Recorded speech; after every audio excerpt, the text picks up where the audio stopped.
হুটহাট করেই মাঝে মধ্যে আমার বিরিয়ানি খাওয়ার ক্রেভিংস উঠে যায়। সেদিনও আমার বিরিয়ানি খাওয়ার ক্রেভিংস উঠে গিয়েছিল।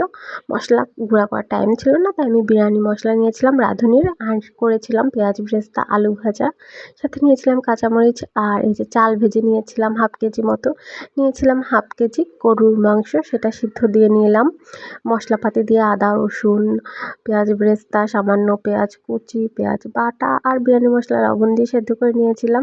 তারপরে এই যে চালটা এর মধ্যে 6-7টা সিটি দেওয়ার পর দিয়ে দিলাম, সাথে দিয়ে দিলাম গুঁড়া দুধ আর গরম মশলা গুঁড়া ছিল কাছে, সেটা দিয়ে একটু ভালো মতো নেড়ে চেড়ে আর একটু ঝোল দিয়ে, আর ভাজা আলু কাঁচামরিচ দিয়ে আরও কিছুক্ষণ মানে 2-3টা সিটি দিয়ে নিয়েছিলাম।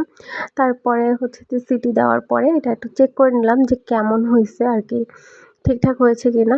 তো এরপরে আমি করলাম হচ্ছে যে জর্দা গুলে নিয়েছিলাম, সেটা দিয়েছি, চিনি দিয়েছি, পেঁয়াজ বেরেস্তা দিয়েছি, দিয়ে তারপরে আবার হালকা দমে রেখেছি। এই 10-15 মিনিটের মতো দমে রেখেছিলাম, যাতে মানে চালটা একটু হালকা শক্ত শক্ত ছিল, ওটা যেন একদম পারফেক্ট কুকড হয়ে যায়। তো এই জন্য আমি এটাকে 10-15 মিনিটের মতো দমে রেখে তারপরে উঠে নিয়েছিলাম। ব্যাস, আমার হুটহাট বিরিয়ানি রেডি।